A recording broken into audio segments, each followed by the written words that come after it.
దేవునికి స్తోత్రం. హల్లెలూయా. జీవవాక్యము నిలలో చాటుచు జీవితమూల పిల్చిరే. జీవవాక్యము నిలలో జీవితమూల జీవవాక్యము నిలలో చాటుచు జీవితము లర్పించిరే. అత సాక్షుల కవిలలో అత సాక్షుల కవిలలో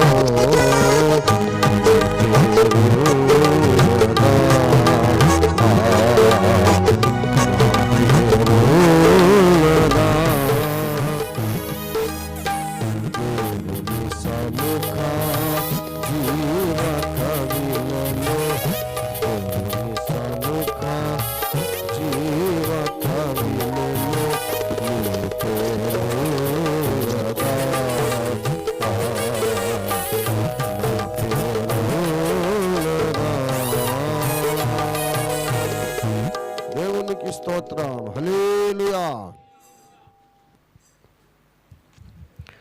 ప్రభువునందు నాకు అత్యంత ప్రియులారా,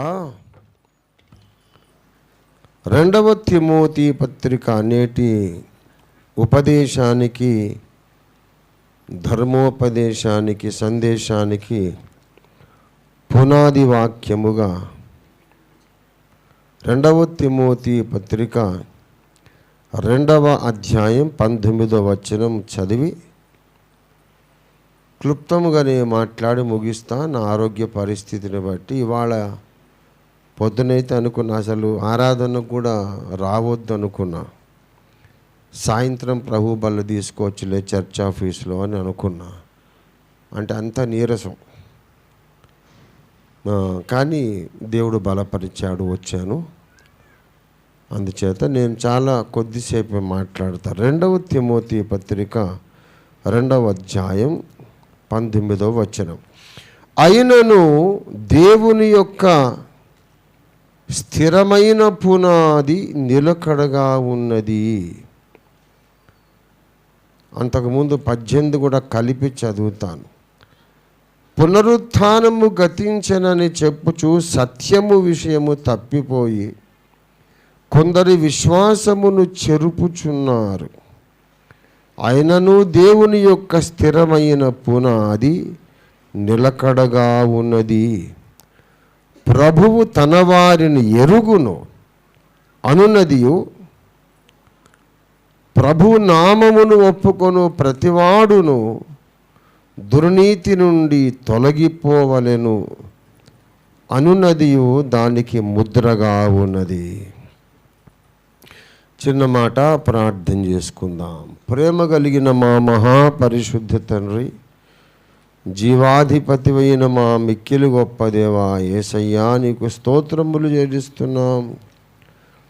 అబద్ధములకు జనకుడైన సాతాను ఏలుచున్న ఈ ప్రపంచంలో, అబద్ధాలే రాజ్యమేలుతున్న ఈ ప్రపంచంలో సత్యానికి స్తంభంగా నిలబడమని మీరు మమ్మును పిలిచారు, నియమించారు, ప్రతిష్ఠించారు, బలపరిచారు. ప్రభువా, ఈ దినమున మరల ఒకసారి మీరు మాకు అప్పగించిన విధి నెరవేర్చడానికి నీ పరిశుద్ధాత్మ శక్తిని మాకు దయచేయమని ప్రార్థన చేస్తున్నాము. దేవా, నాతో మాట్లాడండి, అందరితోనూ మాట్లాడండి. దేవా, నాకు కనబడండి ప్రభు, అందరికీ కనబడండి. నీవంటే ఇష్టం ఉన్న వాళ్లకు, నీవంటే ఇష్టము లేని వాళ్ళకు కూడా కనబడండి. అందరిని దీవించండి. అందరి కొరకు ప్రాణం పెట్టి తిరిగి లేచిన యేసయ్య నామములో స్తుతించి ప్రార్థిస్తున్నాము తండ్రి. ఆమేన్, ఆమేన్. ప్రభువునందు నాకు అత్యంత ప్రియులారా,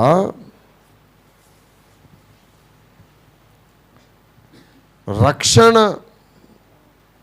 అనేది ఏమిటో ఆధ్యాత్మిక కోణంలో దేవుని సంఘానికి మనం ఆల్రెడీ చెప్పుకున్నాము. ఆధ్యాత్మిక కోణంలో ఎన్నో ఆధ్యాత్మిక సందేశాలు చెప్పుకున్నాం. రక్షణ పొందిన వాళ్ళు ఎలా నడవాలి, ప్రార్థన చేయాలి, పరిశుద్ధంగా ఉండాలి, ప్రేమ కలిగి ఉండాలి, క్షమాపణ గుణం కలిగి ఉండాలి, ఐక్యత కలిగి ఉండాలి, అసూయ ద్వేషములను మనస్సులో ఉండకుండా కడిగేసుకోవాలి. అన్ని సందేశాలు మనం చెప్పుకున్నాం. ఒకవైపు మనం ఆత్మ సంబంధంగా ఇలాగ హెచ్చరిక సందేశాలు పొందుకుంటూ ఉండగా, లోకములో సువార్తకు విరోధమైన శక్తులు చెలరేగిపోతున్నాయి. క్రీస్తు మార్గాన్ని విమర్శించి, దూషించి, ద్వేషించి, విద్వేషపూరితమైన ప్రసంగాలు, ప్రచారాలు గొప్ప గొప్ప మేధావులు చేస్తున్నారు. వాళ్ళు మహానుభావులు, గొప్పవాళ్ళు, జ్ఞానానికి మరి వారు చాలా ఉన్నతమైన స్థితిలో ఉన్నారు. జ్ఞానం అనే విషయంలో వారి జ్ఞానమంతా ఉపయోగించి సూర్యగ్రహణం పట్టిద్దామని చూస్తున్నారు. సూర్యగ్రహణం భూమే చేస్తుంది. భూమికి సూర్యుడికి మధ్యలో చంద్రుడు వస్తే సూర్యగ్రహణం. అలాగే సూర్యునికి చంద్రునికి మధ్య భూమి వస్తే చంద్రగ్రహణం. ఇప్పుడు జరగాలని ప్రయత్నిస్తున్నది ఏంటంటే నీతి సూర్యగ్రహణం. నీతి సూర్యుడైన యేసుకు గ్రహణం పట్టిద్దామని పండితులు శతవిధాల సహస్ర విధాల ప్రయత్నం చేస్తున్నారు. యేసును కవర్ చేసేయాలి, కనబడకుండా చేసేయాలి. కానీ సూర్యగ్రహణం ఎంతసేపు ఉంటుంది చెప్పండి? గ్రహణం పట్టించగలరేమో, కొద్ది నిమిషాలు ఉంటుంది. మళ్ళీ ఆ అడ్డంకి తొలగిపోయి మళ్ళీ సూర్యుడు భూమి మీద ప్రకాశిస్తాడు. అడ్డం వచ్చినటువంటి ఆ ఉపగ్రహం తొలగిపోతుంది. నీతి సూర్యుడికి మనకు మధ్యలో ఏదైతే ఉపగ్రహం వస్తుందో అది కూడా తొలగిపోతుంది. గ్రహణం శాశ్వతం కాదు. గ్రహణం శాశ్వతం కాదు. సూర్యప్రకాశమే శాశ్వతంగా ఉంటుంది. శాశ్వతం అంటే అది శాశ్వతం కాదు. యేసుప్రభు రెండవ రాకడ తర్వాత 1000 ఏళ్ల పరిపాలన తర్వాత సూర్యుడు కూడా నశించిపోతాడు. సూర్య చంద్ర నక్షత్రాలు మొత్తం అంతా అంతర్ధానం అయిపోతాయి. అంతటా నేను కొత్త ఆకాశము కొత్త భూమిని చూచితిని, ముందున్న ఆకాశము భూమి గతించిపోయాను, కొత్త భూమి కొత్త ఆకాశము కలిగాను, అందులో సముద్రము లేదు. గనుక ప్రియులారా, ఇవాళ యేసుక్రీస్తు ప్రభువారు అబద్ధమని ఆంగ్లేయులు చేసిన మత ప్రచారము, మత మార్పిడి అని రకరకాల దుర్మార్గపు ప్రచారాలు చేస్తున్నారు. వాళ్ళు గొప్ప మేధావులు, భాషా జ్ఞానము, సకల శాస్త్రాల పరిజ్ఞానము కలిగి వాళ్ళు అనర్గళంగా గడగడ గడగడగడమని మాట్లాడుతుంటే పామరులు ఏం చేస్తారు పాపం? మనకంత తెలివి లేదు, అంత జ్ఞానము లేదు, అంత భాషా జ్ఞానము లేదు. ఏమో పెద్ద ఆయన చెబుతున్నాడు, అవును కాబోరని అందరూ అనుకుంటారు. అందులో ఇక్కడ బైబిల్ చెబుతుంది, చాలామంది సత్యము విషయమై తప్పిపోయారు. చాలామంది సత్యం విషయం తప్పిపోయారు. అయినను దేవుని స్థిరమైన పునాది నిలకడగా ఉన్నది. మీరు ఎన్ని కుట్రలు చేసినా, కుతంత్రాలతో దురుద్దేశపూర్వకంగా ఎన్ని రకాల ప్రచారాలు చేసినా దేవుని సత్యము నిలకడగా ఉంటుంది. దేవునికి స్తోత్రం కలుగునుగాక. మీరు సంస్కృతం చెప్పండి, అరబిక్ చెప్పండి, లాటిన్ చెప్పండి, గ్రీకు హెబ్రీ భాషలు చెప్పండి, ఏదైనా చెప్పండి, ఎన్నైనా చెప్పి యేసుక్రీస్తు అబద్ధము అని ఎవడు చెప్పినా అది నిలబడదు. మళ్ళీ యేసే సత్యం అవుతాడు. యేసు చెప్పాడు, నేనే మార్గమును సత్యమును జీవమును. ఈ మధ్య సందర్భము నేను అది మాట్లాడాలనుకోలేదు, కానీ నేను ఒక్కరినే టార్గెట్ చేయటం లేదు అని చెప్పడానికి ఇది కూడా చెప్పాల్సి వస్తుంది. సత్య విరోధులందరినీ టార్గెట్ చేస్తున్నాను నేను. ఒక మనిషి నాకెందుకు, అవసరం ఏంటి? నాకు సత్యంతో సంబంధం. యెషువా టెస్టమెంట్ అని ఒక కొత్త డినామినేషన్, కొత్త కల్ట్ మొదలైంది. వాళ్ళు బైబిల్నే ఆధారంగా తీసుకుంటారు. Remember this name, Yeshua testament అని వాళ్ళకు ఒక బైబిలే రాసుకున్నారు. అందులో మన క్రైస్తవ విశ్వాసానికి పునాదులైన వాటన్నిటిని వాళ్ళు ప్రశ్నిస్తున్నారు.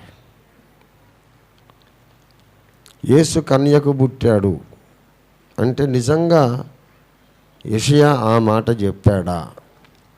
చెప్పలేదు కదా, బైబిల్లో అట్లా లేదు అంటాడు. యెషువా టెస్టమెంట్ అన్న జ్ఞాపకం పెట్టుకోండి. Yeshua testament, old testament, new testament లాగా ఇది యెషువా టెస్టమెంట్. మీరు ఇంటర్నెట్లో కొడితే వస్తూనే ఉంటుంది అది, యెషువా టెస్టమెంట్ అని. YESHUA, Yeshua testament. యేసుక్రీస్తు కన్యకు జన్మించాడు, జన్మిస్తాడని అసలు చెప్పాడా అని అంటే కన్యకు పుట్టిన ఆ విశ్వాసాన్ని వాళ్ళు కూలద్రోస్తున్నారు.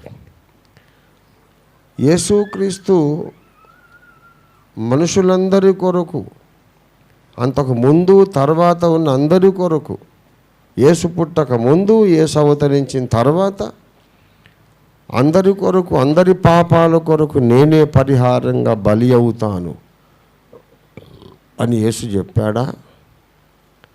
అందరి కొరకు బలి కావడానికి నేను వచ్చానని యేసు చెప్పాడా? లాటిన్ బైబిల్లో అట్లా లేదే, గ్రీకు బైబిల్లో అట్లా లేదు అని ప్రశ్నిస్తున్నారు యెషువా టెస్టమెంట్ వాళ్ళు.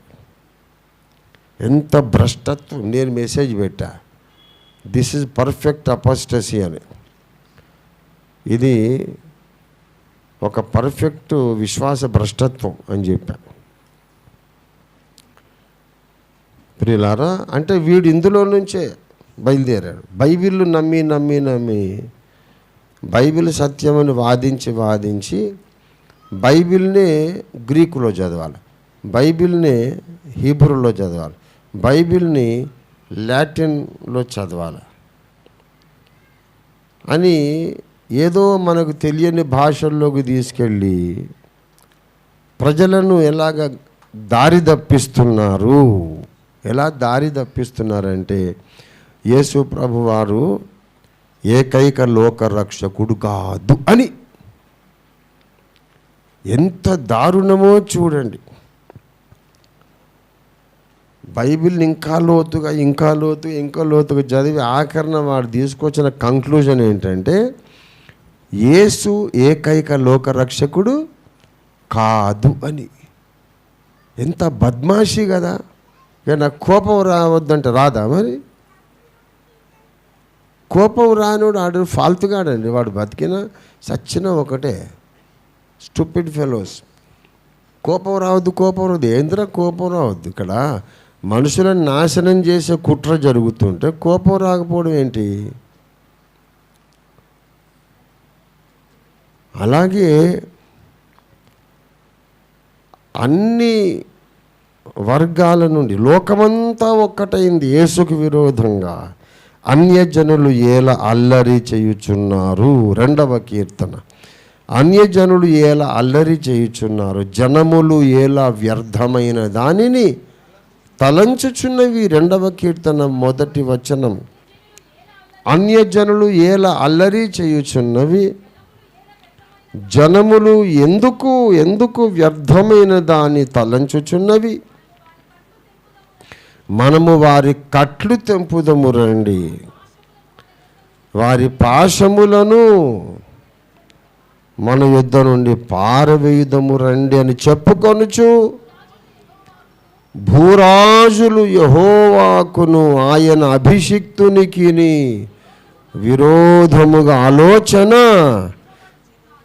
విరోధముగా నిలబడుచున్నారు. ఏలికలు ఏకీభవించి ఆలోచన చేయుచున్నారు. ఆలోచన చేస్తున్నారట. ఎవరికి విరోధంగా? అభిషిక్తునికి విరోధంగా. అభిషిక్తుడు అంటే ఎవరు? యేసుక్రీస్తు. యేసుక్రీస్తు అభిషిక్తుడు అంటే ఇంకో తిక్కలోడు ఉన్నాడు. వాడేమంటాడంటే అందరూ అభిషిక్తులే కదా, మనమందరం అభిషేకించబడలేదా? దావీదు తల మీద సమూయేలు నూనె పోస్తే దావీదు అభిషిక్తుడు. మీరు పొందిన అభిషేకము అని, మీరు పొందిన అభిషేకం మీ మీద ఉన్నదని యోహాను చెప్పాడు. మనందరి మీద అభిషేకం ఉంది. అభిషిక్తుడు అంటే అర్థం ఏంటి? అభిషేకించబడినవాడు. కనుక అందరూ అభిషిక్తులే. ఎంత స్టూపిడ్ ఫెలోస్ అంటే వీడిని అసలు ఏం చేసినా తప్పులేదు అనిపిస్తుంది. అరే బేవఖూఫ్, అభిషిక్తుడు అంటే భాషాపరమైన అర్థాన్ని బట్టి అభిషేకించబడినవాడు అభిషిక్తుడు అని కాదు మనం తీసుకునే మీనింగ్. యెషయా 61లో ఉన్న అభిషిక్తుడు, మనం నమ్మే అభిషిక్తుడు చదవండి. ప్రభువగు యెహోవా ఆత్మ నా మీదికి వచ్చి ఉన్నది. ఒక పర్టిక్యులర్ పర్సన్, ఒక వ్యక్తి చెబుతున్నాడు. వీడు అడ్డమైనోడు కాదు. నేను అభిషిక్తుడినే, నేను కూడా అభిషిక్తుడినే బాబు. కానీ యెషయా 61లో ఉన్నది నేను కాదు. నాలాంటి వాళ్ళు బోర్డు మంది ఉన్నారు, కోట్ల మంది. మేము అభిషిక్తులం, మేము కాదు. అక్కడ అభిషిక్తునికి విరోధంగా అంటే ఎవడో ఒక అభిషిక్తుడు ఉన్నాడు. ఒక ఆయన, ఎవరైనా ప్రభువగు యెహోవా ఆత్మ నా మీదికి వచ్చి ఉన్నది, దీనులకు సువర్తమానము ప్రకటించుటకు. యెహోవా నన్ను అభిషేకించెను. ఆ అభిషిక్తుడు దీనులకు సువర్తమానము ప్రకటించుటకు యెహోవా నన్ను అభిషేకించి, ఇంకా నలిగిన హృదయము గల వారిని దృఢపరచుటకు, చెరలో ఉన్న వారిని విడిపించుటకు, బంధింపబడిన వారికి విడుదల ప్రకటించుటకు, యెహోవా హితవత్సరము ప్రకటించుటకు. మన దేవుని ప్రతిదండన దినం అనేది అట్లా పక్కన పెట్టండి. హితవత్సరానికి ప్రతిదండన దినానికి మధ్య 2000 ఏండ్ల కనీసం గ్యాప్ ఉన్నది. అది అట్లా పక్కన పెట్టండి. ఇదే వచనాలు ఎత్తి నజరేయుడైన యేసు నజరేతులో ఒక సమాజ మందిరంలో, నజరేతులో తాను పెరిగిన నజరేత్ అనే ఊరిలో ఉన్న సమాజ మందిరంలో యేసునాథుడు బాప్తిస్మం పొందిన తరువాత అపవాది తెచ్చిపెట్టిన ప్రతి శోధనను జయించిన తరువాత ఇలాగ ప్రకటిస్తున్నాడు. 4:18.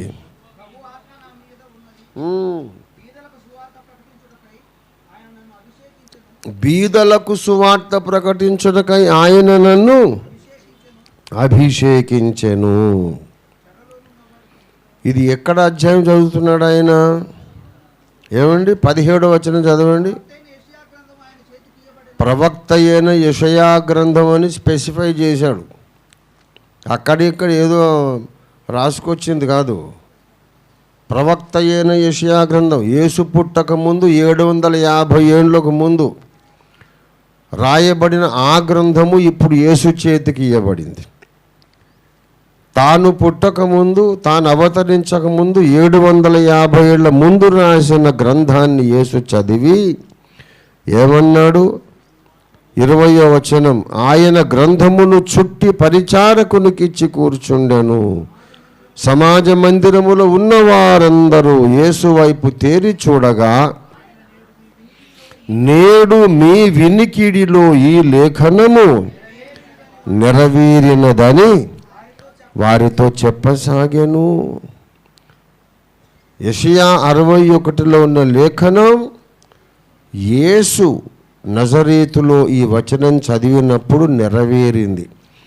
అభిషేకించబడిన వాడంటే నజరేయుడైన యేసు.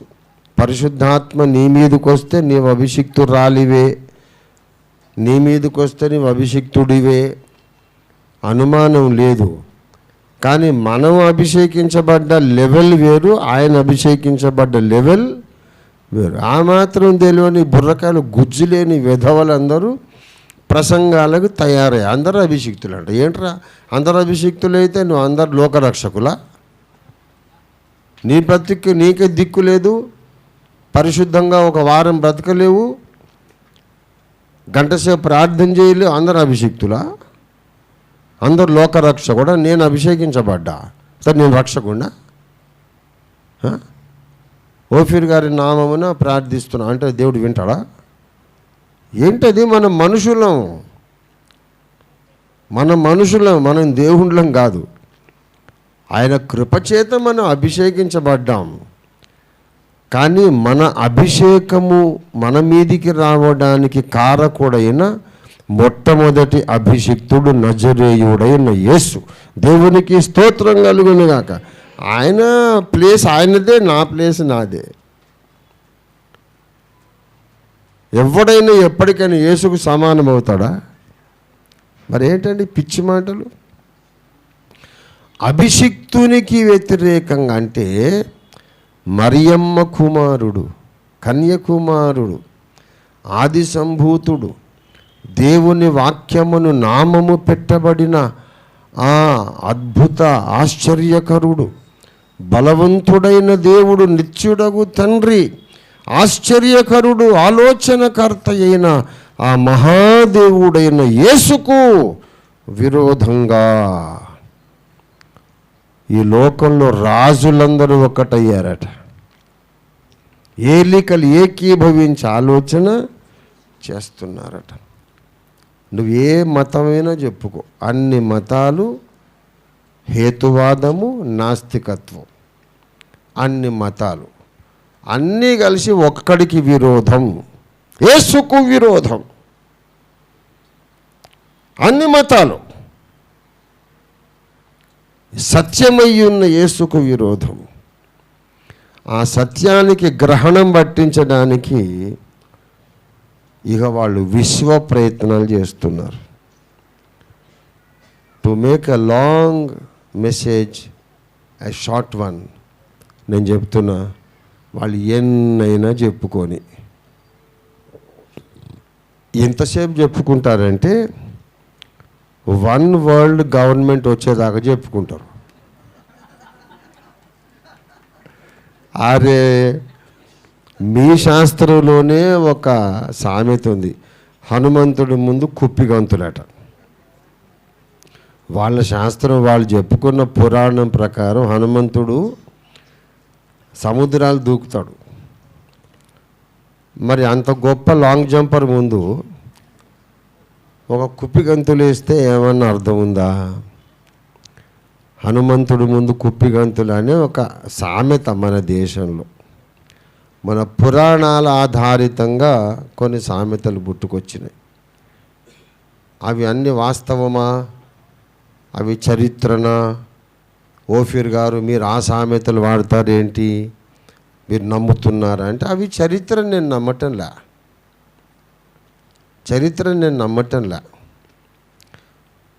శరత్ చంద్ర చటర్జీ గారు రాసినటువంటి దేవదాసు, అందులో తాగుబోతు పాత్ర ఉంటుంది.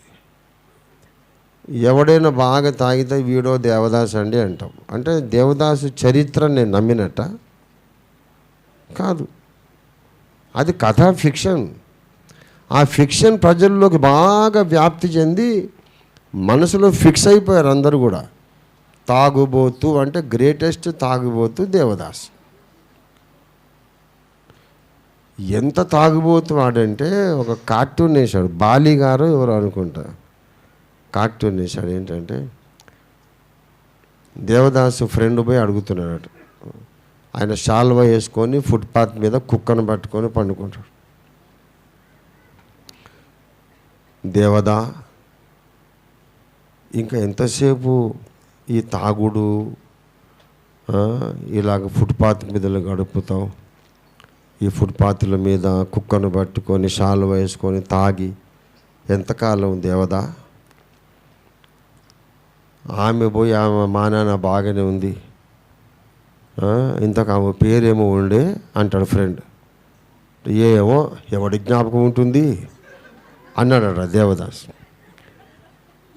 ఆమె వెళ్ళిపోయిందనే బాధతోనే వీడు తాగుతున్నాడు. తాగి ఇప్పుడు ఆమె ఎవరు ఉండే అంటే ఏవో ఎవడికి కావాలి అన్నాడు. ఇప్పుడు ఈయనకు పార్వతి ముఖ్యం కాదు, తాగుడు ముఖ్యం. అంటే ఎవరి పేరు మీద తాగుడు మొదలు పెట్టిండో ఆమెనే ఈయన జ్ఞాపకం లేదు. అంటే అంత అడ్డగోలు వ్యవహారం, అదంతా ఫిక్షనే. అంటే అంత గ్రేట్ తాగుబోతన్నమాట. ఎవరి పేరు మీద తాగుడు మొదలు పెట్టిండో ఆమెనే మర్చిపోయేటంత గొప్ప తాగుబోతు.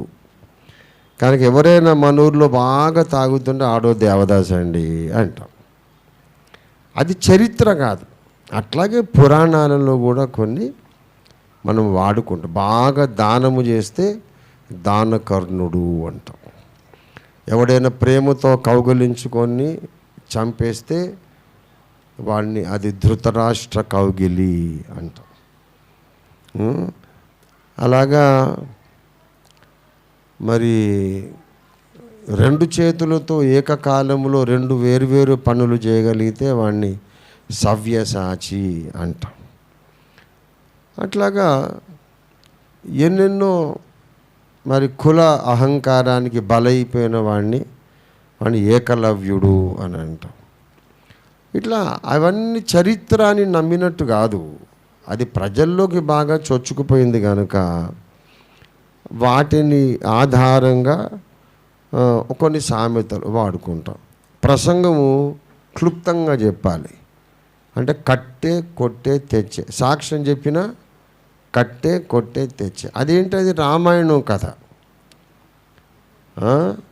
కట్టె అంటే వంతెన కట్టెను, కొట్టె అంటే రావణుణ్ణి కొట్టెను, తెచ్చే అంటే సీతమ్మను తెచ్చాను. ఈ మూడు ముక్కల్లో చెప్పు. సాక్ష్యం చెప్పండి అంటే కొంతమంది వాళ్ళు చిన్నప్పటి నుంచి ఇప్పటిదాకా వాళ్ళు పడ్డ కష్టాలని చెప్తారు. ఒక ఆయన రక్షణ పొందాడు. పొందిన తర్వాత ఇక సాక్ష్యం చెప్పమంటే భార్యని ఎన్నిసార్లు కొట్టాడు, కర్రతో కొట్టాడు, బెల్ట్తో కొట్టాడు, అన్నీ చెప్తున్నాడు. మాకెందుకు సార్ అవన్నీ? ఒకప్పుడు భార్యను చాలా బాధ పెట్టాను అని చెప్తే సరిపోతుంది కదా, అదంతా వివరంగా చెప్తున్నాడు. అవసరం లేదు అవన్నీ. సాక్ష్యాలు చెప్పడం కూడా నేర్చుకోడు. కట్టే కొట్టే తెచ్చే అన్నట్టుగా చెప్పాలి. ప్రసంగం కూడా కట్టే కొట్టే తెచ్చే అన్నట్టు చెప్పాలి. అంటే షార్ట్ అండ్ స్వీట్ అని. మరి కట్టే కొట్టే తెచ్చే రామాయణం మీరు హిస్టరీ అని నమ్ముతున్నారా అని ఎదురు ప్రశ్న వేస్తే హిస్టరీ అక్కర్లే, ఇది కూడా దేవదాస్ టైపు. అది ప్రజలలో నమ్మకం అట్లా కథ వ్యాప్తిలో ఉంది కనుక. ఇంకొకటి చందమామలో పరోపకారి పాపన్న అని ఉండదు. అన్నగారు మీకు గుర్తుందా? చందమామ కథల్లో ధారావాహికంగా వచ్చేది ఎవ్రీ మంత్. పరోపకారి పాపన్న, ఆయనకు ఇదే పని, అందరికీ సహాయం చేస్తూ ఉంటాడు. అదంతా fiction, is not a historic person. కానీ ఎవరైనా అందరికీ హెల్ప్ చేస్తూ ఉంటే వాడుగో పరోపకారి పాపన్న సార్ అంటాం. అది చారిత్రక పాత్ర కాదది. అలాగా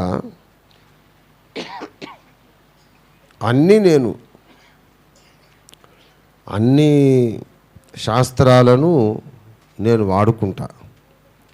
దేవునికి స్తోత్రము.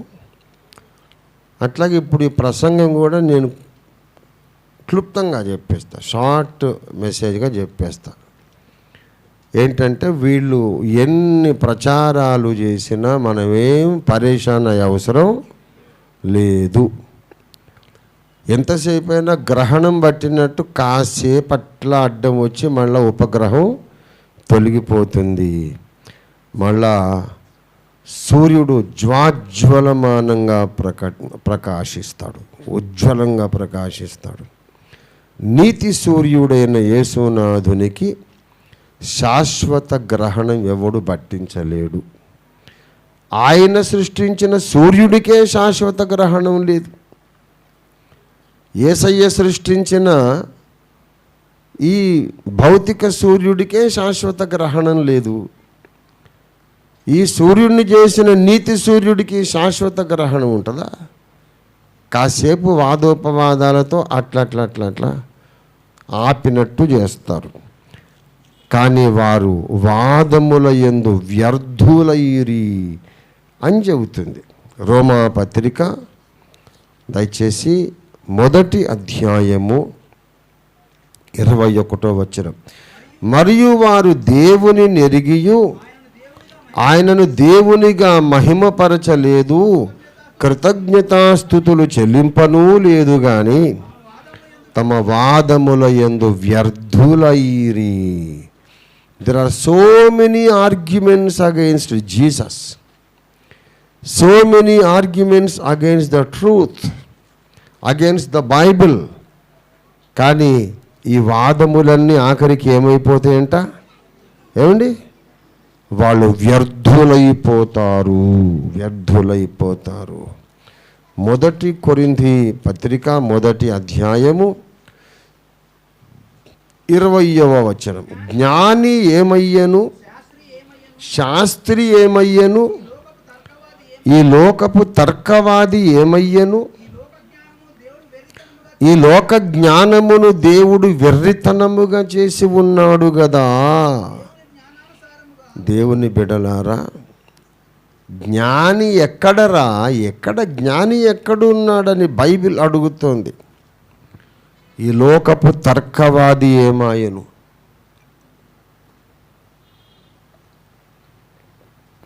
ఈ లోక జ్ఞానమును దేవుడు వెర్రితనముగా చేసి ఉన్నాడు. 19వ వచనం చూడండి. జ్ఞానుల జ్ఞానమును నేను, ఇది బైబిల్ దేవుని ప్రతిజ్ఞ, బైబిల్ దేవుని ప్రతిజ్ఞ. సువార్తకు విరోధంగా మాట్లాడే జ్ఞానుల జ్ఞానమును నేను నాశనము చేతును, వివేకుల వివేకము నేను శూన్యపరతును.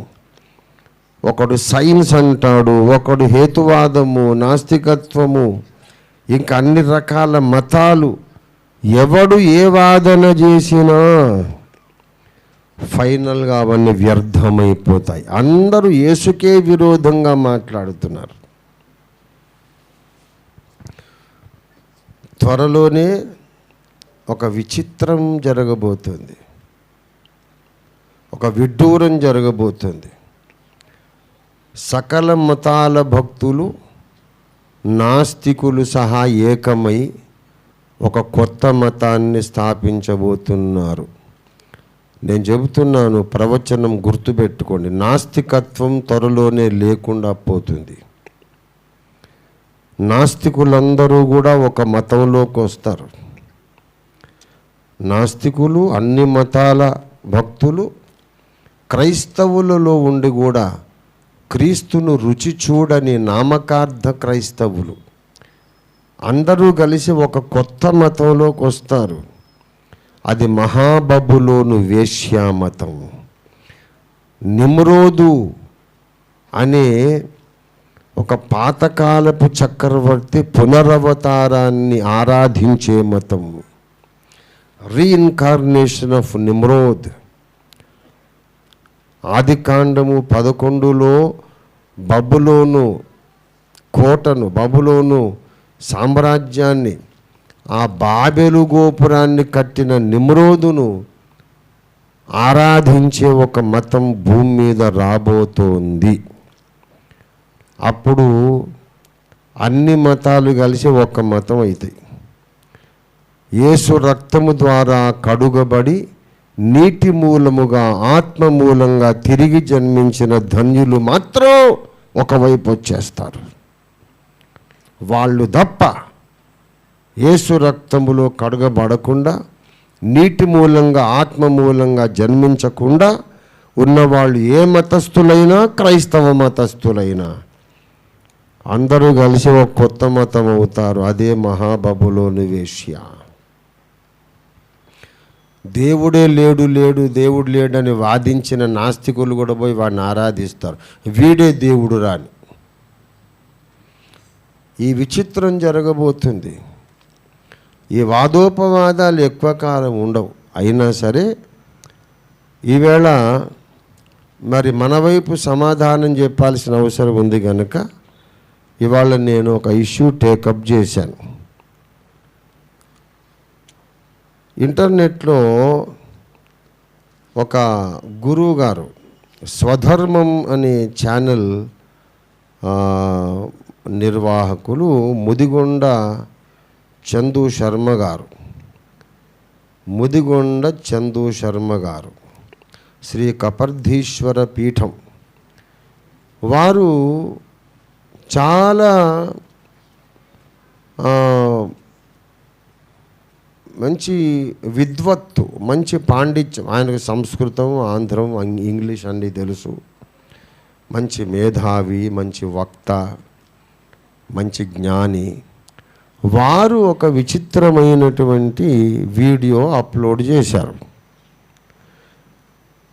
దాని టైటిల్ ఏంటంటే ఎంతకు బరి తెగించారు రా మీరు, దాని టైటిల్. ఆ టైటిల్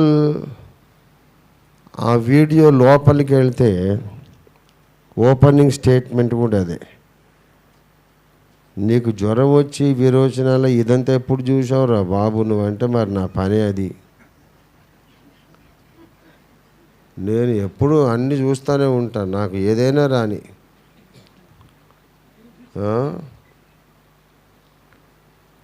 ఓపెనింగ్ స్టేట్మెంట్ ఏంటంటే ఎంతకు బరి తెగించారురా మీరు, కడుపుకు అన్నం తింటున్నారా, అశుద్ధం తింటున్నారా,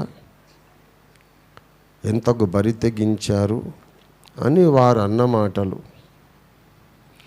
మతం మార్పిడి చేయడానికి మీరు ఆర్యభట్టుడినే మరుగు చేశారు.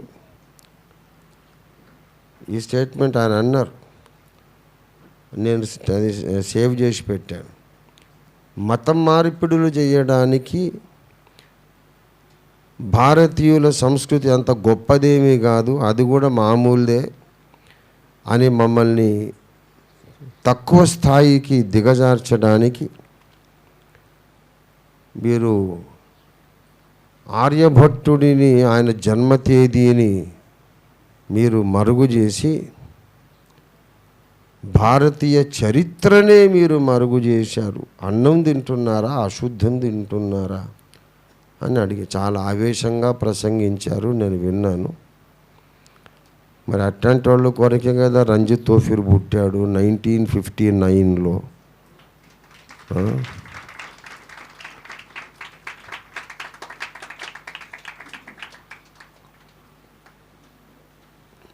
ఏమంటాడంటే అసలు వాళ్ళకు కాలింది ముందు. ఎక్కడ కాలిందంటే ఆర్యభట్టుడు సున్నా కనిపెట్టాడని వీళ్ళు చెప్పుకుంటున్నారు. All intellectual people listen to me carefully. ఇది చందు శర్మ గారు కూడా వింటారు, ఎలాగైనా వింటారు. వాళ్ళ దృష్టి నా మీదే ఉంటుంది, నాకు తెలుసు. ముదిగొండ చందు శర్మ గారు, వారిని నేను అప్రిషియేట్ చేస్తున్నా. వారి జ్ఞానము గొప్పది. వారు నమ్మిన ధర్మము కొరకు వారికి ఉన్న నిబద్ధత, కమిట్మెంట్ గొప్పది. మరి మేము పాపనోళ్ళు, రెడ్డోళ్ళు, అన్ని కులాలు, క్షత్రియులు కలిసి పుట్టినోడు రంజి తోఫీరు. అర్థమైందా? కాబట్టి ఇది ప్రత్యేకమైన పిండం, ఇది మామూలు పిండం కాదు. ఆయన అంటారు ఏంటంటే, నేను లేవదీసిన ఒక వాదన వాళ్ళకు కాలింది. ఏంటంటే, ఆర్యభట్టుడు సున్నా కనిపెట్టాడు అంటున్నారు. ఆర్యభట్టుడు సున్నా కనిపెడితే దశావతారాలు 10 అవతారాలని మీరు ఎట్లా రాసుకున్నారు? ఆర్యభట్టుడు క్రీస్తు శకం 5వ శతాబ్దం వాడు కదా. ఆర్యభట్టుడు పుట్టింది క్రీస్తు శకము 500 ఏండ్లు. ఇది మీరు వికీపీడియా చూసినా, ఇంటర్నెట్లో ఎక్కడ చూసినా మీకు ఇదే కనపడుతుంది. యేసు ప్రభు తరువాత 500 ఏళ్ళు అయ్యాక ఆర్యభట్టుడు పుట్టి సున్నా కనిపెడితే, అంతకన్నా ముందు 100 మంది కౌరవులని ఒకటి పక్క 2 సున్నాలు మీరు ఎట్లా రాసుకున్నారు? దశావతారాలు ఒకటి పక్కన 1 సున్నా ఎట్లా రాసుకున్నారు అని నేను అడిగిన ప్రశ్నకు కాలింది వాళ్ళకు. ఇక వాళ్ళు చాలా పరిశోధన చేసి ఇప్పుడు ఏమంటున్నారంటే, ఫలానా ఫలానా పురాణములో, శాస్త్రంలో ఆర్యభట్టుడు తాను పుట్టిన తేదీకి బర్త్ సర్టిఫికేట్ లాంటి శ్లోకం ఒకటి రాశారు అని. అందులో కలియుగ ఆరంభమైన తరువాత 6 సార్లు 60 సంవత్సరాలు, 6 సార్లు 60 సంవత్సరాలు అంటే ఎంత? 6 ఆర్లు 36, 360 సంవత్సరాలు. కలియుగ ఆరంభమయ్యాక 360 ఏండ్లు అయిన నాటికి కలియుగానికి 6వ షష్ఠి పూర్తి అయినప్పటికీ నాకు 20 ఏళ్ల వయస్సు అని ఆయన రాసుకున్నాడు అని ఆ శ్లోకం చదివారు. కలియుగానికి ఆరంభమై షష్ఠి పూర్తి 6వసారి ముగించినప్పుడు నాకు 20 years, 20 ఏళ్ళని ఆయనే రాసుకున్నారు. అంటే కలియుగం ఆరంభమై ఇప్పుడు 5000 ఏళ్ల పైచిలుకు, అంటే క్రీస్తుకు పూర్వమే సామాన్య శకం అంటున్నారు. ఇప్పుడు ఆ సామాన్య శకానికి బిగినింగ్ ఏంటో కూడా చెప్పరు, ఆ యథార్థత లేదు. సరే, సామాన్య శకం అనుకో, ఏదైనా అనుకో, నువ్వు లెక్క పెట్టేది క్రీస్తు శకమే బాబు. సామాన్య శకానికి ముందు 3000 సంవత్సరాల క్రితం ఆర్యభట్టుడు పుట్టాడు. అయితే దీన్ని మ్యాక్స్ ముల్లర్ అనే ఒక బ్రిటిష్ మేధావిని బ్రిటిష్ ప్రభుత్వం అపాయింట్ చేసిందట. వేదములను సామాన్య భాషలోకి అనువదించి దాంట్లో ఉన్న విషయాలను వెలికి తీయాలని మ్యాక్స్ ముల్లర్ అనే అతన్ని అపాయింట్ చేసిందట. అతడు భారతీయ వేద పండితులతో కలిసి కుమ్మక్కై, అర్జున్ విచిత్రం, భారతీయ వేద పండితులు కూడా బ్రిటిష్ వాళ్ళతో చేతులు కలిపారట. ఇదంతా విడ్డూరం చూడండి. వినేటోళ్ళు ఉంటే చెవిలో కాలీఫ్లవర్ పెట్టుకొని వింటే చెప్తూనే ఉంటారు వీళ్ళు. భారతీయ పండితులు బ్రిటిష్ వాళ్లకు సహకరించి ఆ శ్లోకాలను మిస్ట్రాన్స్లేట్ చేశారని. మరి అప్పుడు నాగ సాధువులు ఏం చేస్తున్నారు? వాడిని తాట తీయకుండా వచ్చి వాడిని కొట్టి చంపేద్దు. సరే, వాళ్ళట మ్యాక్స్ ముల్లర్ గారు కొన్ని సంస్కృత శ్లోకాలను మార్చి రాసి ఆర్యభట్టుడు సున్నా కనిపెట్టాడనేది మరుగు చేసి, ఆయన క్రీస్తు శకము వాడైతే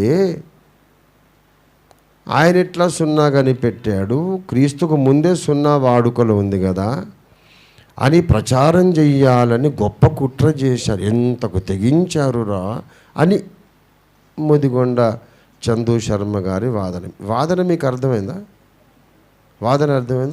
అర్థం అయిన వాళ్ళు చేయొద్దండి. అర్థం కాలేదా కొంతమందికి?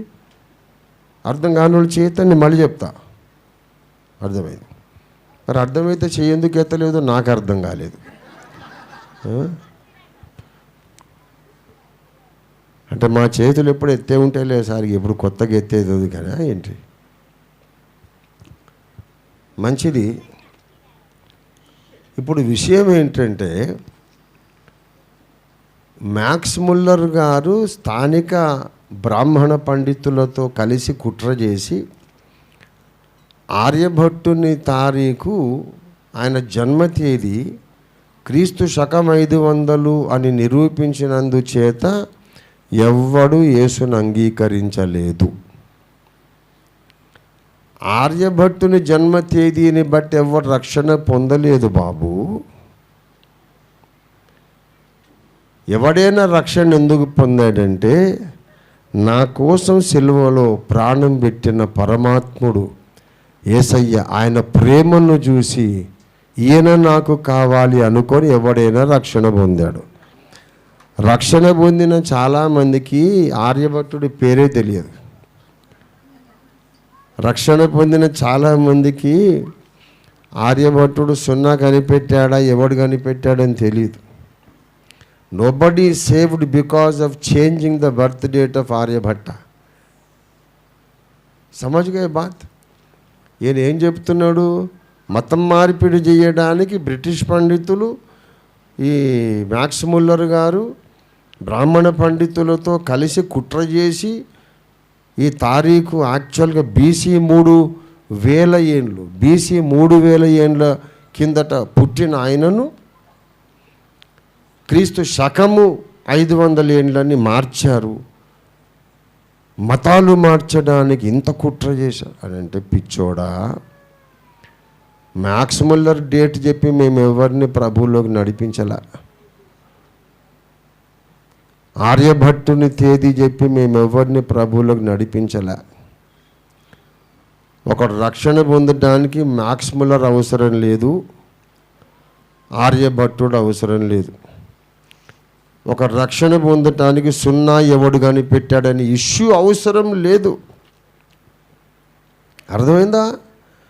ఒక రక్షణ పొందటానికి 0 ఎప్పుడు కనిపెట్టబడిందని చూచి రక్షణ పొందలేదు ఎవడు కూడా. అట్లా మీరెవరు నమ్మారా? సార్ సున్నా ఎవడు కనిపెట్టిండో చెప్పండి, అప్పుడు మేము బాప్తిసం పొందుతాం అని అన్నారు ఎవరన్నా?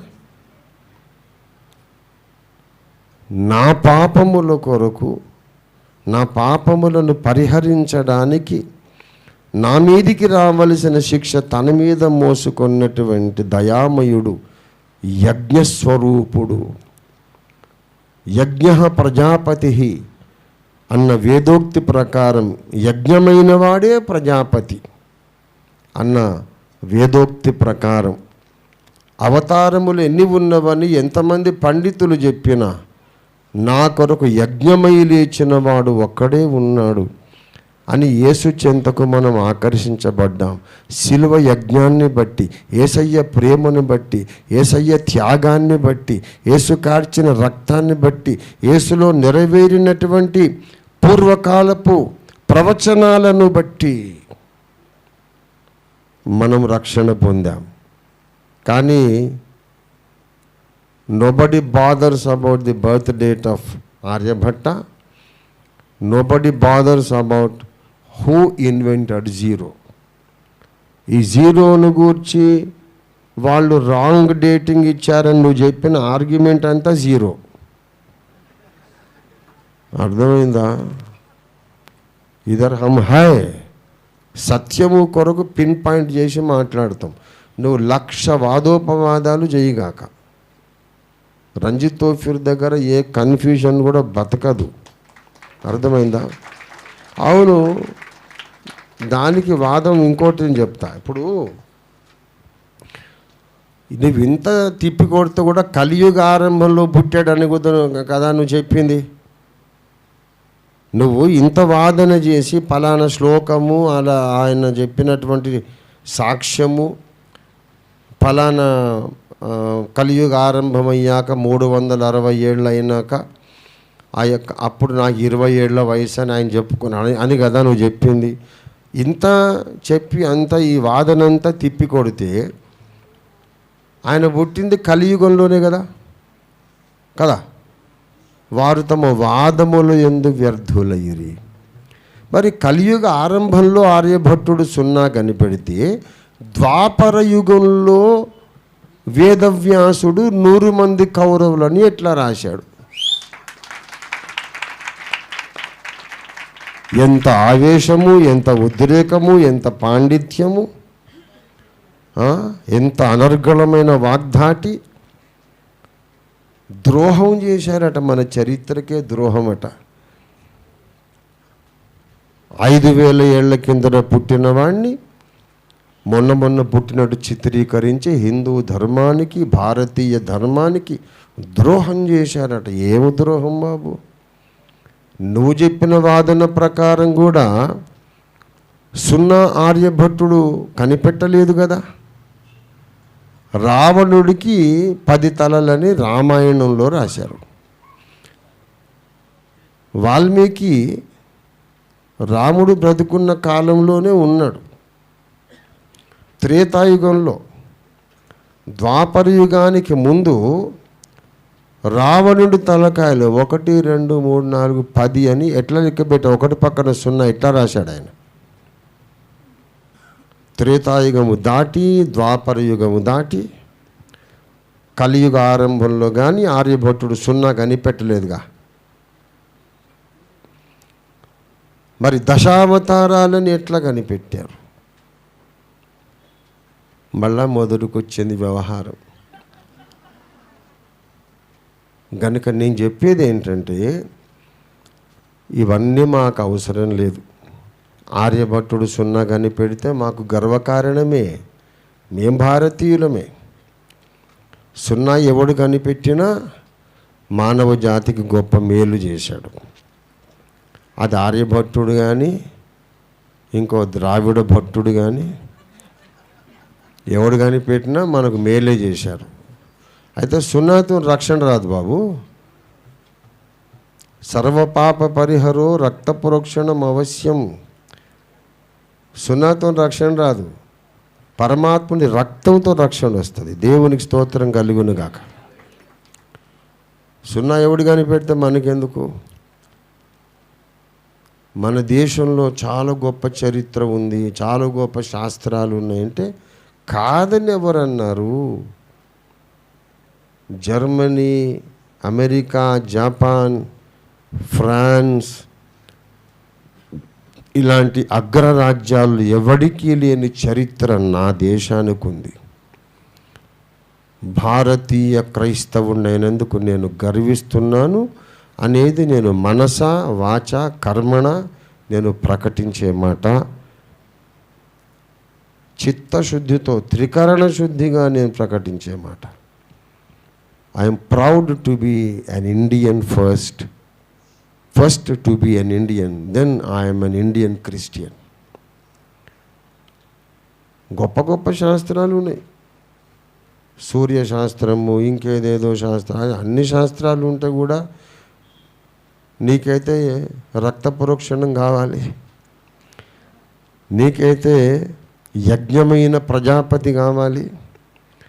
నీకు ఎన్ని శాస్త్రాలు తెలిసినా, ఎంత సంస్కృతం తెలిసినా, ఎంత మహాపండితుడు అయినా నరకం తప్పించుకోవాలంటే నీకు కూడా పరమాత్ముని రక్తం కావాలి. దేవునికి స్తోత్రం కలుగును గాక.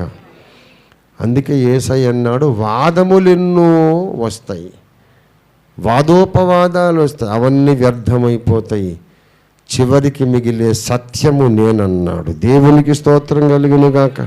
హల్లెలూయా. మన దేశ పెద్దలు, గురువులు, పీఠాధిపతులు, మఠాధిపతులు, ధర్మోపదేశకులు, ధర్మ ప్రచారకులు అందరి మనోనేత్రాలు తెరవబడాలని మనం ప్రార్థన చేద్దాం. నువ్వు 1,00,000 వాదోపవాదాలు చేసినా చివరికి సిలువ దగ్గరికి రావలసిందే. దేవునికి స్తోత్రం కలుగునుగాక. అవును, ఇదంతా ఎందుకండి? పిడకల వేట. మళ్ళా నేను మన దేశంలో ఉన్న సామెతే వాడుతున్నా. రక్షణ మార్గం ఎలాగా, నరకం తప్పించుకోవడం ఎలాగా, పరలోకానికి మార్గం ఎలాగని అడిగితే సున్న ఆర్యభట్టుడు కనిపెట్టాడు ఇన్ని కోట్ల సంవత్సరాలు. అరే ఎందుకయ్యా ఇదంతా?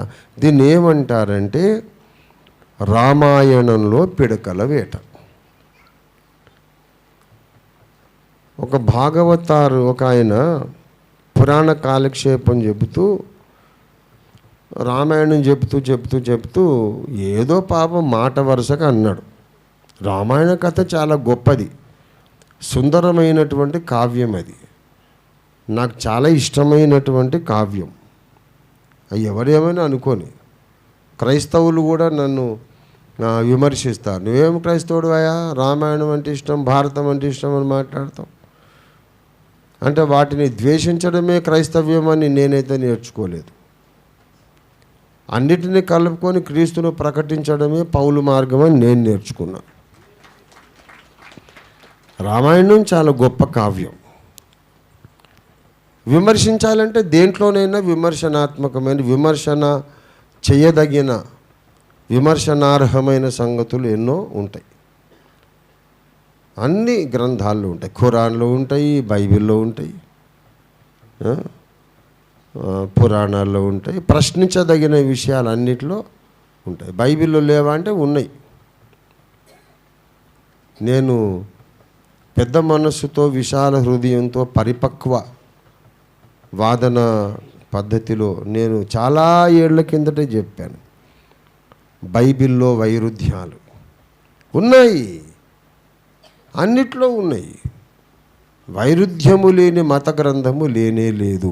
ఖాతం హో గయి బాత్. ఇక మళ్ళీ దాని గురించి పీకులాడుకోవడం ఎందుకండి? బైబిల్లో దేవుడు వైరుధ్యాలు ఎందుకు అనుమతించాడో కూడా ఒక ప్రసంగం చేశాను నేను. అది అవైలబుల్గా ఉందండి అబ్బుల్ గారు. బైబిల్లో వైరుధ్యాలు ఎవరైనా అవసరమైతే సంప్రదించండి, మీకు ఆ ప్రసంగం ఆన్లైన్ వచ్చేస్తుంది. The Bible discrepancies and why God allowed it అనేది ఒక ప్రసంగం నేను చేశా. మరి వైరుధ్యాలు ఉంటే బైబిల్ని ఎందుకు నమ్మాలో కూడా నేను చెప్పాను. ఒక పునాది చెప్పా. దానికి జవాబు చెప్పబడిన ప్రశ్న ఏది కూడా ఓఫీర్ మినిస్ట్రీస్లో ఉండదు. అది ఎడనన్నా ఉంటుంది బయట, ఇక్కడ ఉండదు. ఇక్కడ విషయం ఏంటంటే ఎన్ని వైరుధ్యాలైనా ఉండని, కానీ అన్ని వైరుధ్యాల తరువాత, అన్ని జవాబులైన తరువాత చివరికి మిగిలే సత్యం యేసు. అన్ని వాదోపవాదాలు అవుతాయి, వాటికి సమాధానాలు చెప్తాము. చెప్పిన తర్వాత మిగిలే సత్యం ఏంటంటే యేసు. అందుకే అన్నాడు, ఎన్నో వాదోపవాదాలు ఉంటాయి కానీ చివరికి మిగిలే సత్యం నేను. అయితే ఈ సత్యాన్ని వదిలేసి వేరే వేరే వాదాలు తీసుకుంటే ఎలా ఉంటుందో, సత్యం కొరకు వెతకటం మానేసి పక్కదారులు బట్టి పక్క వితండవాదాలు చేస్తే ఎలాగ ఉంటుందో దానికి మంచి సామెత రామాయణంలో పీడకల వేట. ఒక ఆయన రామాయణం చెప్తా ఉన్నట్ట, చెప్తూ నోటి మాట వరుసకు ఒక మాట అన్నాడు. ఏంటంటే శ్రీరాముల వారు మరి మనం రొయ్యల వేపుడు తిందాం, పలానా చేపల మాంసం తిందామని ఏదో చెప్పారు. చెప్తే లక్ష్మణుడు వెళ్ళి పిడకలు తెచ్చి సీతమ్మ వారికి ఇచ్చాడు. ఆ పిడకలతో ఆమె పొయ్యి రాజవేసి చక్కగా రాముల వారికి ఫ్రై చేసి పెట్టింది అని చెప్పాడు. అక్కడ కూర్చున్నోడు ఒకరికి డౌట్ వచ్చింది, అసలు పిడకలు అనేది ఏ కాలంలో కనిపెట్టారు సార్? ఇది త్రేతాయుగంలో ఉండే పిడకల, మరి త్రేతాయుగంలోనే పిడకలు ఉన్నాయా, కృతయుగంలో కూడా ఉన్నాయా? ఒకవేళ ఉంటే దాని సైజ్ ఎంత? అసలు మొట్టమొదట పిడకలు కనిపెట్టినోడెవడు? ఇంతకు అది ఆవు పేడ పిడకల, బర్రె పేడ పిడకల? ముందు ఇది తేల్చాలి సార్ అన్నాడు. ఇంకా రామాయణం ఎటుపోయిందో ఈయన పాపం ఈ పిడకల మీద పడ్డాడు. పిడకలు అప్పటి నుంచే ఉన్నాయి అని నిరూపించుకోవడానికి తిప్పలు పడి తెల్లారిపోయింది. తెల్లారిపోతే ఇంకేం పురాణ కాలక్షేపం, పోండ్రా ఎవరింటికి వాళ్ళు పోండి అన్నారు. అంటే అసలు విషయం వదిలేసి వాదనను తప్పుదారి పట్టించడం ఏమంటారు? పిడకల వేట అంటారు. అది కాబట్టి రక్షణ మార్గం ఏది అని అడుగుతుంటే ఆర్యభట్టుడి డేట్ మార్చి నువ్వు అందరి మతం మార్చారంటే ఎంత ఫూలిష్ ఆర్గ్యుమెంట్ అది. మనం ఎవరమైనా ఆర్యభట్టుడి డేటు విని రక్షణ పొందామా? మా అమ్మగారి తాతగారు కొత్తపల్లి వెంకట్రామారెడ్డి గారు, ఆయన ఇదయ్య గారు అనే ఒక మఠాధిపతి శిష్యుడు. రాజయోగము అనే ఒక మతము, అదొక మతశాఖ. ఇదయ్య గారు నల్గొండలో ఆ మఠములో సభ్యుడు వెంకట్రామారెడ్డి గారు. సంస్కృతం నేర్చాడు, సంస్కృత భాషలో వేదాలు చదివాడు. ఇదయ్య గారు వేదమే బోధించేవాడు. మద్యపానం చేయకూడదు, అబద్ధమాడకూడదు, ఆత్మలోనే ఆరాధించాలి తప్ప విగ్రహమును ఆరాధించొద్దు అని 5 సూత్రాలు ఏదో ఉన్నాయి ఆయనకు. దాంట్లో ఈయన సభ్యుడు వెంకట్రామారెడ్డి గారు. ఆయన వేదము చదివితే వేదములో కనిపెట్టి ఏంటి, అరే చనిపోయి తిరిగి లేస్తాడని ఋగ్వేదంలో ఉంది. ఈ కాలాత్మకుడగు ఇంద్రుని మహాత్మ్యమును చూడండి, ఆయన నిన్న చనిపోయి ఉన్నాడు, ఇవాళ మళ్ళీ పునర్జీవితుడయ్యినాడు.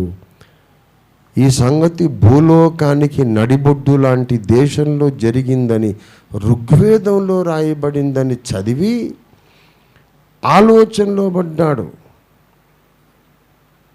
ఆలోచనలో పడి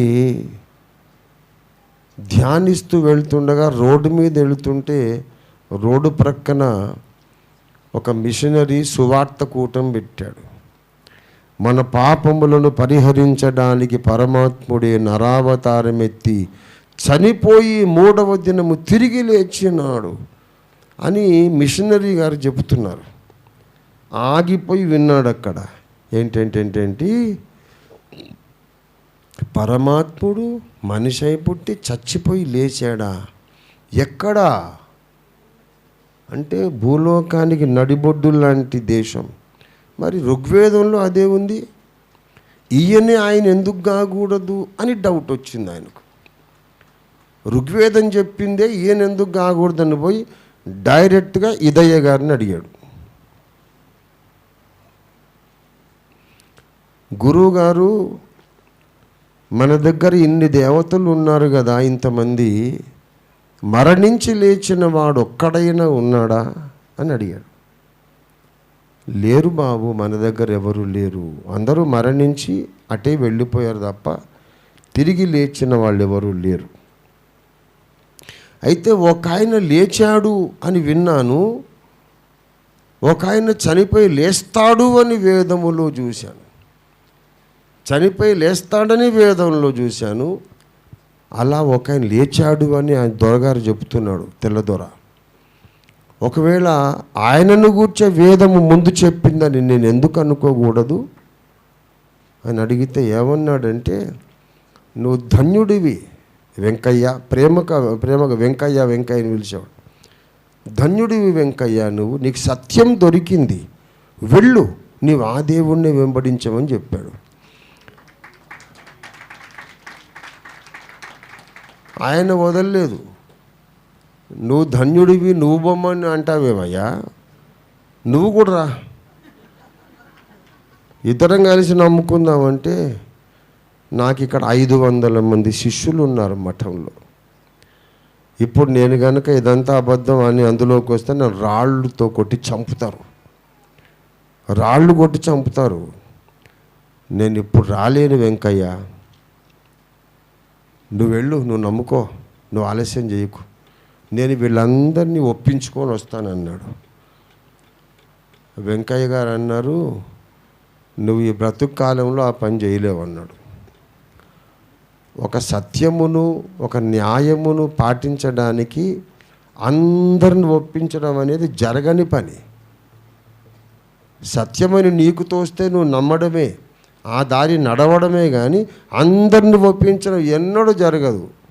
నీ కర్మ పో, ఇక నాకు ఆయనే గురువు అని నల్గొండ నుండి 100 కిలోమీటర్లు నడిచి సికింద్రాబాద్ సెంటినరీ బ్యాప్టిస్ట్ చర్చ్ అంటారు, ఇప్పటికీ క్లాక్ టవర్ దగ్గర ఉంది. ఆ క్లాక్ టవర్ బ్యాప్టిస్ట్ చర్చ్కి వచ్చి అక్కడ బాప్తిస్మం పొందాడు ఆయన. ఎవరు? వెంకట్రామారెడ్డి గారు.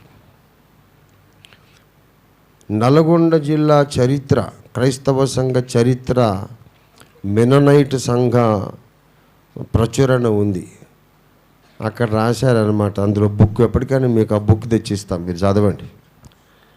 నల్గొండ జిల్లాలో ప్రప్రథమ క్రైస్తవుడు కొత్తపల్లి వెంకట్రామారెడ్డి గారు అని రాసింది. ఆయన కొడుకు ఏమో కేవి జాకబ్ గారు, ఆయన కూతురు మా అమ్మ సౌజాతమ్మ కొడుకు నేను. అర్థమైందా? మరి ఇటు అద్దంకోళ్ళు కూడా అంతే, వేదాలు చదివే రక్షణ పొందారు. స్వాతంత్ర్యానికి ముందు, స్వాతంత్ర్యం రాకముందే మా పెద్దక్క పుట్టింది. మరి మా నాన్నగారు, వాళ్ళ నాన్నగారే ప్రభువుని నమ్మారు. అప్పుడు ఎక్కడిది? తెలుగులో వేదాలు ఉన్నాయా? మొన్న దాశరథి రంగాచార్య గారు రాశారు. మరి ఆ కాలంలో వీళ్ళంతా సంస్కృతం నేర్చిన వాళ్ళే, వేదాలు చదివి రక్షణ పొందారు. కానీ మ్యాక్స్ ముల్లర్ను గురించి రక్షణ పొందలే. వీళ్ళు వేదాలు చదివి రక్షణ పొందారు, యేసుని అంగీకరించారు. కానీ సున్నా ఎవడు కానీ పెట్టాడు అని చూసి రక్షణ పొందలే. This is all trash. ఇట్లాంటి గొప్ప గొప్ప వాదాలు 1,00,000, 1,25,000, 1,50,000 రానియండి. వేదములలో ఒక యజ్ఞ పురుషుడు ఉన్నాడు, చరిత్రలో ఒకే ఒక యజ్ఞ పురుషుడు ఉన్నాడు. ఇది షార్ట్ కట్లో సత్యానికి దారి, మోక్షానికి దారి. దేవునికి స్తోత్రం కలుగునుగాక. మీకు అర్థమైందా? వేదాలలో ఒక యజ్ఞ పురుషుడు ఉన్నాడు, అది ప్రవచనం. చరిత్రలో యజ్ఞమైన ఒక యజ్ఞ పురుషుడు ఉన్నాడు. వేదాలలో ఒకే ఒక మృత్యుంజయుడున్నాడు. చరిత్రలో ఒకే ఒక్కడు మరణమును జయించిన వాడున్నాడు.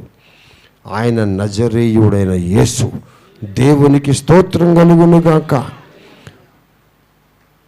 ప్రభునందు ప్రియులారా, ఆఖరికి వచ్చి నేను చెప్పేది ఒకటే, గొప్ప గొప్ప వాదాలు జ్ఞానయుక్తంగా, తర్కబద్ధంగా, చాలా గొప్ప జ్ఞానం ఉపయోగించి ఏదేదో వాదనలు చెప్పి గందరగోళం చేస్తారు. మీరేం గందరగోళం కావద్దు. ఎవరు ఎన్ని మాట్లాడినా సత్యము మాత్రము స్థిరంగా ఉంటుంది. దేవునికి స్తోత్రం కలుగునుగాక. ఆర్ఆర్కే మూర్తి గారు బ్రాహ్మడు, 6,000 నియోగులు బ్రాహ్మడు. ఆయన ఎందుకు రక్షణ పొందాడండి? సున్నా ఎవడు కనిపెట్టాడనా? పురుషోత్తం చౌదరి గారు, ఆయన బ్రాహ్మడు, ఆయన ఎందుకు రక్షణ పొందాడు?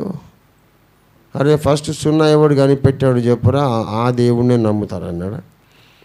అరే సున్నా కనిపెట్టడం అనేది మానవ జాతి వ్యవహారానికి సంబంధించిన విషయం.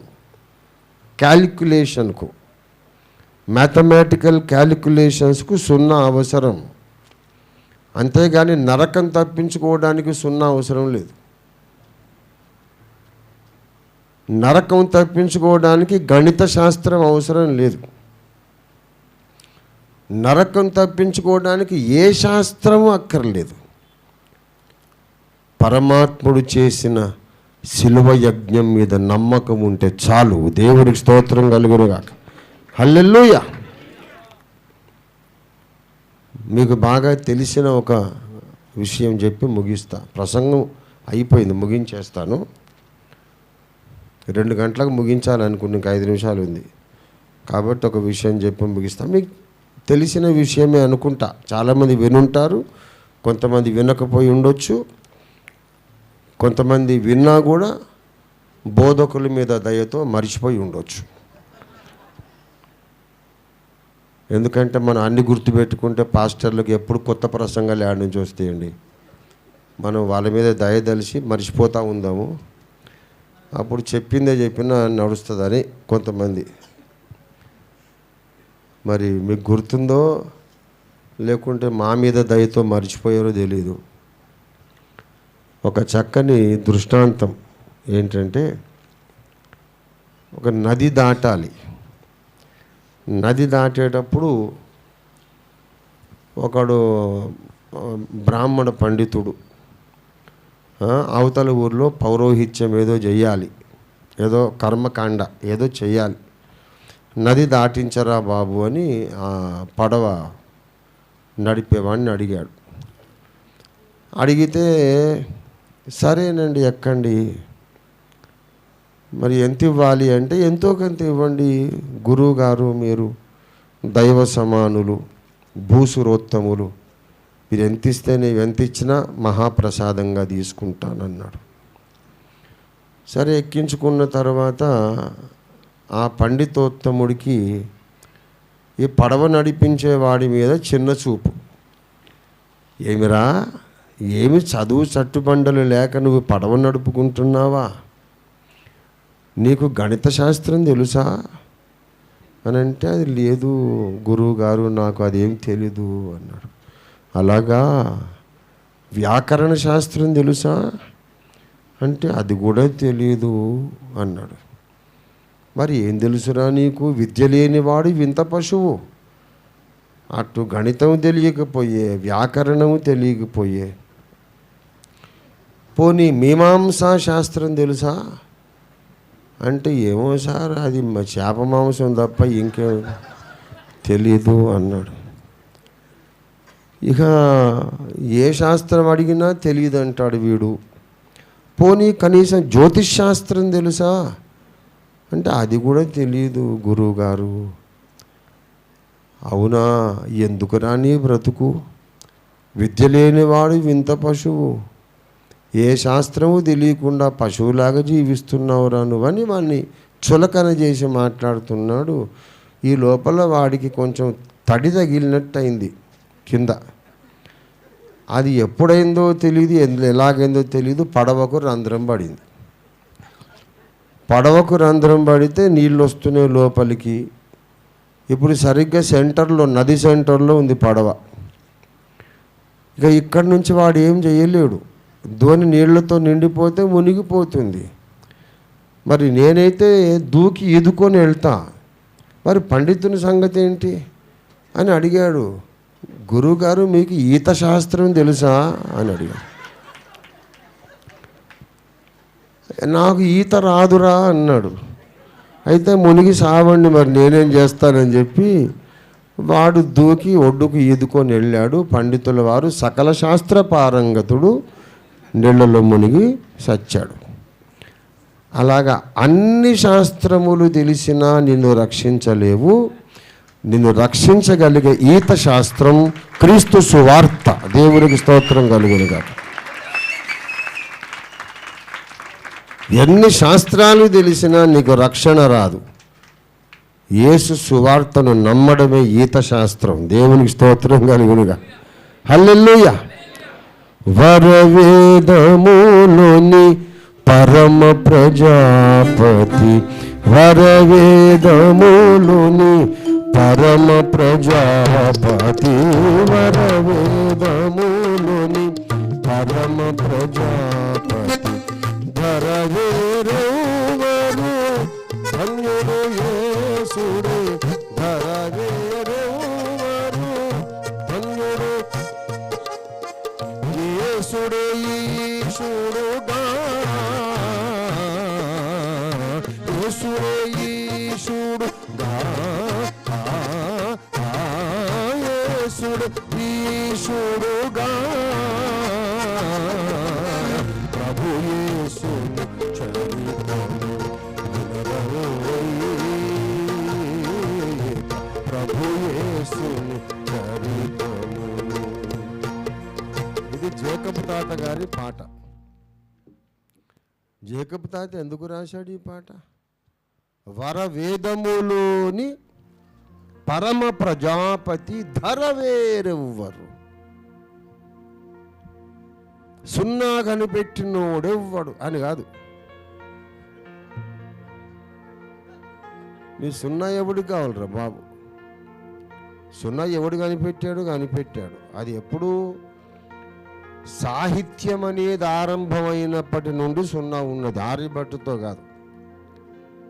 దాని విశాల హృదయంతో మాట్లాడుతున్నా. అది పౌరాణికము కానీ వైదికము కానీ, పౌరాణిక సాహిత్యం, వైదిక సాహిత్యం, సకల దేశాల పుణ్య గ్రంథాల రచన ప్రారంభమైనప్పటి నుండి సున్నా ఉన్నది. గనుకనే మీరు 100 మంది కౌరవులని, దశావతారాలని రాసుకున్నారు, రావణుడికి 10 తలకాయలను రాసుకున్నారు. అసలు రాయడం ఎప్పుడు మొదలైందో అప్పటి నుండి సున్నా ఉంది, అంతకంటే ముందు ఉంది. అసలు నేను చెప్తున్నా, దేవుడే మొట్టమొదటి గణిత శాస్త్రవేత్త. God is the first mathematician. నక్షత్రముల సంఖ్య ఆయన నియమించాడు. ఎన్ని నక్షత్రాలు ఉన్నాయో 1 2 3 4 10 100 1000 మిలియన్, బిలియన్, ట్రిలియన్, క్వాడ్రిలియన్ లెక్క పెట్టాడు. అప్పుడే దేవుడు సున్నా కనిపెట్టాడు. దేవునికి స్తోత్రం కలుగును గాక. కాబట్టి సున్నా దేవుడే కనిపెట్టాడు, తగిన కాలంలో మానవులకు బయలుపరిచాడు. దాంట్లో మన రక్షణ ఏం లేదు. కానీ మానవుడు చనిపోయినాక ఆదాము ద్వారా వచ్చినటువంటి జన్మపాపము, కర్మపాపము నుండి విడుదల పొంది చనిపోయిన తరువాత నరకంలో పడకుండా రక్షణ పొందాలంటే ఈ శాస్త్రాలు పనికిరావు. పరమాత్ముని రక్తము కావాలి. దేవునికి స్తోత్రం కలుగును గాక. హల్లెలూయా. ఎన్నో గొప్ప సంగతులు చెబుతారు. ముక్తాయింపు చెబుతున్నాను నేను. ముక్తాయింపు అంటే ముగింపులో తబలిస్టు ఒక తిరిగిటేసి ముగిస్తాడు, అది ముక్తాయింపు. ముక్తాయింపు చెప్తున్నా. ఎన్నో గొప్ప శాస్త్రాలు చెప్తారు కానీ మానవ జాతికి మూల పురుషుడెవడో చెప్పలేరు. ఎన్నో శాస్త్రాలు చెబుతారు, గొప్ప విషయాలు చెబుతారు కానీ మానవ జాతి ప్రారంభంలో మాట్లాడిన భాష ఏదో చెప్పలేరు. ఎన్నో శాస్త్రాలు గొప్ప విషయాలు చెబుతారు కానీ మనిషి బ్రాహ్మణ, క్షత్రియ, శూద్ర, వైశ్య అనే 4 వర్ణాలుగా బ్రహ్మదేవుడిలో నుంచి పుట్టుకొచ్చారని కూడా చెప్తారు కానీ అలా పుట్టినోళ్లకు భార్యలు ఎక్కడి నుంచి వచ్చారో చెప్పలేరు. పోనీ ఆ 4 పుట్టారు, ఒక బ్రాహ్మడు, ఒక క్షత్రియుడు, ఒక వైశ్యుడు, ఒక శూద్రుడు. వాళ్ళు ఏ భాషలో మాట్లాడుకున్నారో చెప్పలేరు. ఏదో ఒక ఎక్స్ భాష. మరి ఆ ఎక్స్ భాష పోయి ఇన్ని వందల భాషలు ఎందుకు వచ్చినాయో చెప్పలేరు. అంటే అవసరమైంది ఏది చెప్పరు, కానీ ఈ పనికి మాలిన వాదాలన్నీ పట్టుకొని ఏమైపోతున్నారు? వ్యర్థులైపోతున్నారు. మనం నమ్మినది ఎంత గొప్ప సత్యం అర్థమైందా మీకు? మనకు అవన్నీ తెలియదు, ఈత శాస్త్రం ఒక్కటే తెలుసు. దేవునికి స్తోత్రం కలుగును గాక. హల్లెలూయా.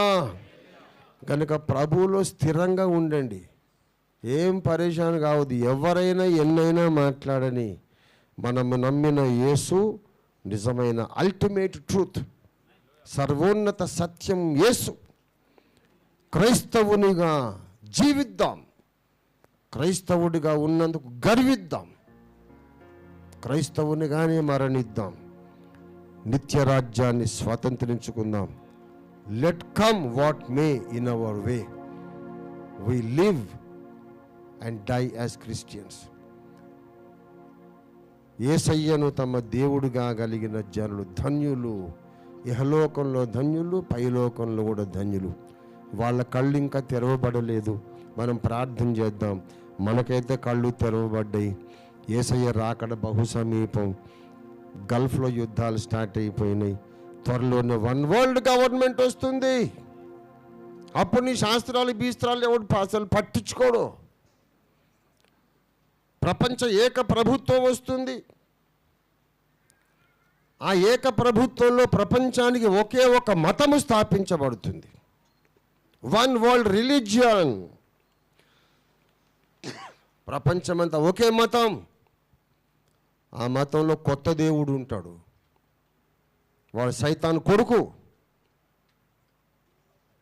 అన్ని మతాల వాళ్ళు వాడినే నమ్ముతారు, నాస్తికులు కూడా వాడినే నమ్ముతారు. యేసు రక్తములో కడుగబడిన వారు ఒకరే. జీవ గ్రంథమందు ఎవరి పేరు లిఖించబడి ఉన్నదో వారు మాత్రమే సత్యమయ్యున్న యేసును నమ్ముతారు, సత్యలోకానికి వెళుతారు. దేవునికి స్తోత్రం కలుగును గాక.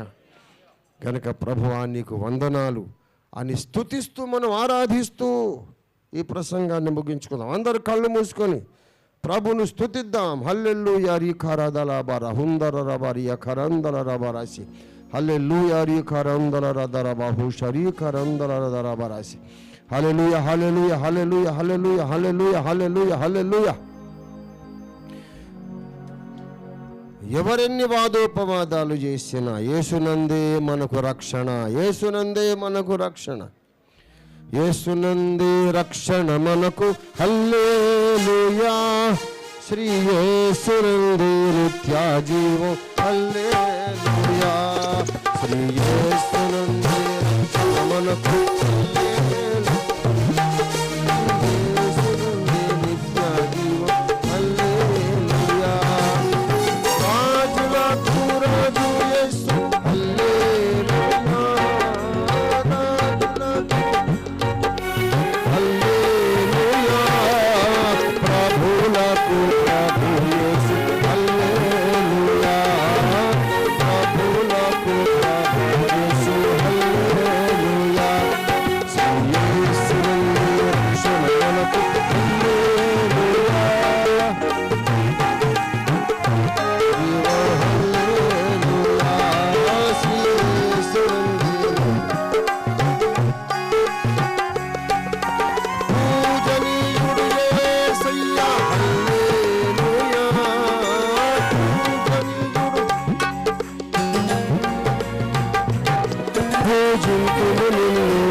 పరలోకము చేర్చును యేసయ్యా. హల్లెలూయా. పరలోకము చేర్చును యేసయ్యా. హల్లెలూయా. శ్రీ యేసునందు రక్షణ మనకు. హల్లెలూయా.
జీసస్. హల్లెలూయా. పరిశుద్ధ తండ్రి నీకే వందనాలు, వందనాలు. యేసయ్యా నీవే సత్యము. సత్యమునకు విరోధంగా చాలామంది ప్రచారాలు చేస్తున్నారు. యేసుకు గ్రహణం పట్టిద్దామని చూస్తున్నారు. సూర్యగ్రహణమే చాలాసేపు నిలబడదు. యేసుకు గ్రహణం ఎలా పట్టించగలరయ్యా? నీవు నీతి సూర్యుడవు. ఏ ఉపగ్రహం ఏది అడ్డం వచ్చినా కొంచెం కాలమే. నీతి సూర్యుడు మాపై ఉదయిస్తున్నాడు, నీకు స్తోత్రం చెల్లిస్తున్నా. నీతి సూర్యుడా యేసు, ఈ భువనపు నాభిలో జన్మించిన మహాసూర్యుడా నీకు స్తోత్రం. ఋగ్వేద ప్రవచనము నెరవేరుస్తూ భూలోకానికి నాభిలాంటి స్థలములో పుట్టి మరణించి మళ్ళీ లేచిన మృత్యుంజయుడా, దేవతలు అనబడిన వారు, దేవుళ్ళు అనబడిన వారు, పూజలు అందుకునేవారు ఎంతమంది ఉన్నా ఋగ్వేద ప్రవచనము, బైబిల్ ప్రవచనము నెరవేర్చిన ఏకైక చారిత్రక మృత్యుంజయుడా నీకు స్తోత్రం చెల్లిస్తున్నాను. నీవే రక్షణ మార్గం. నువ్వు మాకు దొరికావు, మేము ధన్యులం.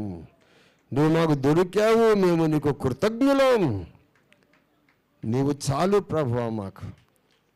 ఎంతమంది ఎన్ని పిచ్చి పిచ్చి వాదనలు చేసినా సిలువే మాకు శరణం. యేసు రక్తమే మాకు శరణం. ఈ బలమైన విశ్వాసము ప్రతి ఒక్కరిలో దయచేయండి. విశ్వాసులందరినీ మీరు బలపరచండి. ఎంతమంది సత్యం నుండి తొలగిపోయినా, ఎంతమంది వ్యర్థవాదాలు చేసినా ప్రభువు తన వారిని ఎరుగును. ప్రభువు తన వారిని ఎరుగును అన్న ఆ గుంపులో మేము ఉన్నాము గనుక నీకు స్తోత్రాలయ్యా. నా బిడ్డలందరినీ మీరు బలపరిచి విశ్వాసంలో స్థిరపరచండి. అలాగే సకల డినామినేషన్లలో ఉన్నటువంటి సత్య ప్రేమికులందరినీ మీరు విశ్వాసంలో స్థిరపరచండి. త్వరలోని రానయ్యున్న యేసయ్యా, నీ రాకడకు ముందు రాబోతున్న మహాశ్రమల కాలంలో సత్యం అంటే ఇష్టం లేని వాళ్ళందరూ అబద్ధాన్ని నమ్మడానికి మీరు మోసము చేసే శక్తిని పంపే ఆ దారుణమైన భీకరమైన సమయంలో సత్యమునే ఇష్టపడే వాళ్ళుగా, సత్యమందు ప్రతిష్ఠితులుగా మేము కొద్దిమందిగానైనా జీవించి ఎత్తబడే కృప దయచేయండి. ఆశీర్వదించండి. యేసు పరిశుద్ధ నామంలో స్తుతించి వందనములతో ప్రార్థించి స్వతంత్రించుకొని వేడుకుంటున్నాము తండ్రి. ఆమేన్. మన తండ్రి అయిన దేవాది దేవుని శాశ్వత ప్రేమయు, సర్వ జగద్రక్షకుడైన యేసునాథుని అనంత కృపయు, పరిశుద్ధాత్మ దేవుని తోడి దివ్య మనోహర సహవాసము చేరి వచ్చిన మనకందరికీ, భూలోకమందున్న సకల భక్త కోటికి, భూమి మీద ఉన్న సకల డినామినేషన్లు, సకల మతములలోనూ సత్యమును వెదుగుచున్న ధన్యులందరికీ సదా తోడై ఉండును గాక. ఆమేన్. యేసు రక్తమునికి జయం, ప్రభు యేసు రక్తమునికి జయం, ప్రభు యేసు నామమునకు సంపూర్ణ జయం. ప్రభునందు ప్రియులారా, అది కట్ చేశాను.